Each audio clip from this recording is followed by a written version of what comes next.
Hello friends, आपका Holi mind channel में हार्दिक स्वागत है। आज का टॉपिक है सेल्फ स्टीम, आत्मसम्मान। सेल्फ स्टीम है खुद की नज़र में खुद की क्या वैल्यू है, हमें अपने आप के बारे में क्या लगता है, हम खुद को कैसे वैल्यू करते हैं और खुद को कैसे परसीव करते हैं। अपने वैल्यूएशन और अपने परसेप्शन के आधार पर सेल्फ स्टीम को 3 भागों में बांटा गया है। पहला है हाई सेल्फ स्टीम, दूसरा लो सेल्फ स्टीम और तीसरा है ओवरली हाई सेल्फ स्टीम। सबसे पहले बात करते हैं पॉजिटिव सेल्फ स्टीम की। पॉजिटिव सेल्फ स्टीम का मीनिंग है अपने बारे में सकारात्मक ढंग से सोचना, अपना सही मूल्यांकन करना, एक्यूरेट मूल्यांकन करना, अपना बैलेंस्ड ढंग से मूल्यांकन करना और अपने बारे में अपनी स्ट्रेंथ्स का भी पता होना और अपनी वीकनेसेस का भी पता होना। अगर हम इसकी विशेषताओं की बात करें, जो लोग पॉजिटिव सेल्फ स्टीम वाले होते हैं उनकी पहली विशेषता होती है कि वो अपनी क्षमताओं पे भरोसा करते हैं, वो अपना असेसमेंट सही ढंग से करते हैं, उनकी रिलेशनशिप्स अच्छी होती हैं, उनका परफॉर्मेंस भी अच्छा होता है। हाई सेल्फ स्टीम वाले लोग क्रिटिसिज्म को बहुत इजीली हैंडल कर लेते हैं, उनको दूसरों को अप्रिशिएट करने में कोई प्रॉब्लम नहीं होती है और जब कोई दूसरे लोग उनको अप्रिशिएट करते हैं तो उस अप्रिशिएशन को भी वो पॉजिटिवली स्वीकार कर पाते हैं। अगर इसके हम एडवांटेज की बात करें हाई सेल्फ स्टीम की, इसका पहला एडवांटेज है कि जब हम बच्चे होते हैं, स्कूल डेज में होते हैं, तो हमारे स्कूल में भी परफॉर्मेंस अच्छा रहता है, टीचर्स के साथ हमारे अच्छे रिलेशनशिप रहते हैं, फ्रेंड्स के साथ हमारे अच्छे रिलेशनशिप रहते हैं और हमारा परफॉर्मेंस अच्छा जाता है। स्कूल के बाद अगर हम बात करें सीनियर एज की, जब हम अपने जॉब में होते हैं, अपने बिजनेसेस में होते हैं, तो हमारा बिजनेस भी ग्रो करता है, रिलेशनशिप ग्रो करता है, परफॉर्मेंस अच्छा जाता है और यही पॉजिटिव सेल्फ स्टीम फिर बुढ़ापे में भी कैरी होता है। और अगर बुढ़ापे में देखें, जिन लोगों का पॉजिटिव सेल्फ स्टीम होता है उनका वो अपने आप में खुश रहते हैं, उनको फैमिली रिलेशनशिप को एंजॉय करते हैं, उनके अंदर ऐसी नाराजगियां नहीं होती हैं फैमिली रिलेशंस में, उनके दोस्ती अच्छी बनी रहती है, उनके अपने अपने लिए जो टाइम होता है, ओल्ड एज जो टाइम होता है, वो भी उनका अच्छा बीतता है। इस प्रकार से देखें हम, पॉजिटिव सेल्फ स्टीम होना सबसे बेहतरीन माना गया है और समझा गया है। जिन लोगों का पॉजिटिव सेल्फ स्टीम होता है, ये कहा जाता है कि उनकी उम्र भी अच्छी होती है, उनकी उम्र लंबी होती है और वो जीवन के अंतिम क्षण तक एक खुशहाल जीवन जीते हैं। इस तरह से हम मूल्यांकन करें तो सेल्फ स्टीम पॉजिटिव, हाई या हेल्दी सेल्फ स्टीम सबसे बेहतरीन सेल्फ स्टीम माना गया है। अब हम बात करते हैं लो सेल्फ स्टीम के बारे में। जो दूसरा सेल्फ स्टीम है लो सेल्फ स्टीम का अर्थ है अपने आप को अंडर एस्टिमेट करना, अपने आप को अपने बारे में बुरा महसूस करना, बुरा फील करना, अपने को नकारा समझना, किसी काम का न समझना, बेकार समझना। और इस तरीके से अगर हम देखें, जो लो सेल्फ स्टीम है या नेगेटिव सेल्फ स्टीम है, इसका सबसे बड़ा नुकसान है कि यह हमारी क्षमताओं को और जिंदगी की संभावनाओं को बहुत कमजोर कर देता है। हमारी क्षमताएं का यूटिलाइजेशन नहीं हो पाता है और जो संभावनाएं होती हैं लाइफ में, जो पॉसिबिलिटीज हैं, वो पॉसिबिलिटीज भी लो सेल्फ स्टीम वाले लोग अचीव नहीं कर पाते हैं। इसका जो दूसरा नेगेटिव एस्पेक्ट है, ये लाइफ में खुश नहीं रह पाते हैं, रिलेशनशिप हमेशा डिस्टर्ब रहता है, चाहे वो फैमिली में हो या वर्क प्लेस में हो या फ्रेंड सर्कल में हो, रिलेशनशिप मेंटेन कर पाना मुश्किल हो जाता है। जॉब्स की बात करें तो जॉब में भी ये ज़्यादा बेहतर परफॉर्म नहीं कर पाते हैं, इनको अपने आप के बारे में डाउट बना रहता है, अपनी कॉम्पिटेंसीज पे भरोसा नहीं कर पाते हैं और इनको कोई भी बात समझने में, कोई भी बात को स्वीकार करने में, चाहे वो पॉजिटिव बात हो तो भी ये, अगर कोई पॉजिटिव अप्रिशिएशन है तो अप्रिशिएशन को भी हैंडल नहीं कर पाते हैं, अगर कोई नेगेटिव चीज़ है, नेगेटिव फीडबैक है, तो वो भी इनके लिए हैंडल कर पाना मुश्किल पड़ता है। इन लोगों का जो एक, अगर हम इसकी ड्रॉबैक की बात करें, ड्रॉबैक में जो बड़ा ड्रॉबैक का एक जो नुकसान होता है ड्रॉबैक की, अगर हम बात करें तो इनके काम में तो डिस्टरबेंस है ही।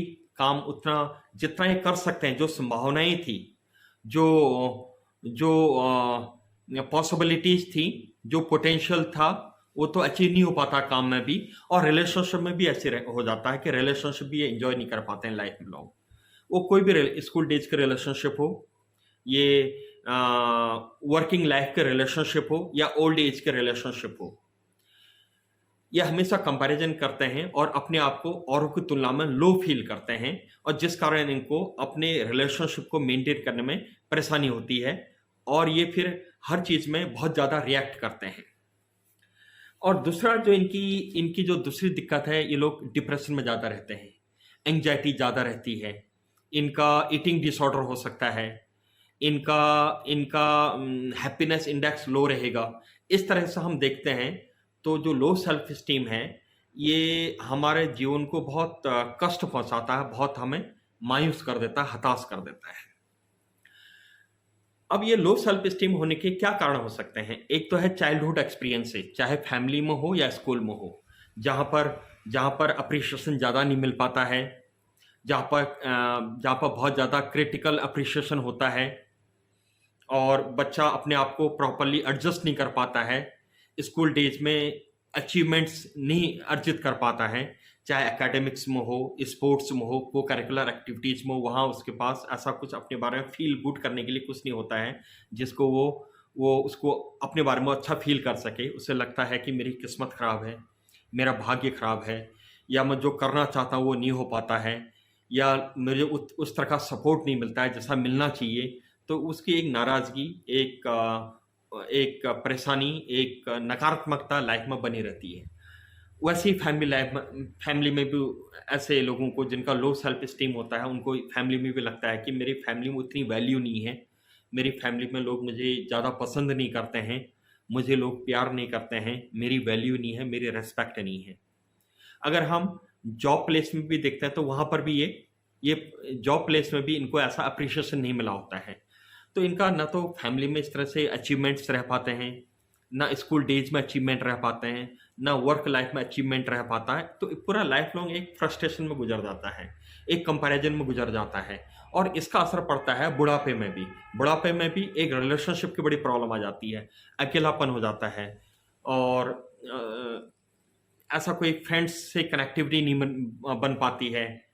एक व्यक्ति हमेशा एक दुख में, एक अवसाद में, एक हताशा में, निराशा में अपने आप को कोसते हुए जिंदगी बीत जैसी जाती है। तो ये है, इस तरीके से हम देखें कि नेगेटिव सेल्फ स्टीम कई तरीके से हमें परेशान करता है। एक unfulfilled life negative self esteem वाले या लो सेल्फ स्टीम वालों की रह जाती है। अब इसका सॉल्यूशन की बात करें तो सॉल्यूशन क्या हो सकता है? सॉल्यूशन है कि आप अपना कंफर्ट जोन देखें, छोटी छोटी जो लाइफ में खुशियां होती हैं उसको सेलिब्रेट करें, छोटे छोटे अचीवमेंट्स को आप सेलिब्रेट करें। आप जहां पर आपको लगता है कि आपको जज नहीं किया जा रहा है, जहां पर आपको लगता है कि आपको अंडर एस्टिमेट नहीं किया जाता है, उन लोगों के साथ आप अपना संवाद बढ़ाएं, अपना बातचीत ज़्यादा करें, उनके साथ समय ज़्यादा बिताएं, कोई ऐसी हॉबी डेवलप करें, और डेली अपने आप के बारे में ये सोचें कि क्या अच्छा हुआ है, जो भी अच्छा हुआ है उसके लिए अपने आप को अप्रिशिएट करें। इस तरीके से हम जो नेगेटिव, अपने बारे में एक नेगेटिव ओपिनियन हमारी खुद की बन जाती है, उससे हम बाहर निकल लेते हैं, बाहर निकलने में हमें मदद मिल सकती है। अब तीसरी बात करते हैं, overly high self esteem. Overly high self esteem को आप कई नामों से पहचान सकते हैं, कि इसका मीनिंग है कि अपने बारे में बहुत ऊंचा सोच लेना, कुछ ज़्यादा ही सोच लेना, अपने को सबसे ज़्यादा अपना मूल्यांकन करने में ऐसा लगे कि मैं सबसे ज़्यादा होशियार हूँ, सबसे ज़्यादा सफल हूँ, सबसे ज़्यादा धनवान हूँ। इसको एक तरीके से सुपीरियरिटी कॉम्प्लेक्स भी कह सकते हैं, या इसको बहुत से लोग घमंड या अहंकार इस तरीके से भी इसको समझते हैं। इसका नुकसान है कि एक स्टेज के बाद, लाइफ के एक स्टेज के बाद अकेलापन, संवादहीनता, जहां पर आप लोग लोग ऐसे लोगों से लोग मिलना पसंद नहीं करते हैं। ऐसे लोगों की कंपनी में वो एंजॉय नहीं कर पाते हैं।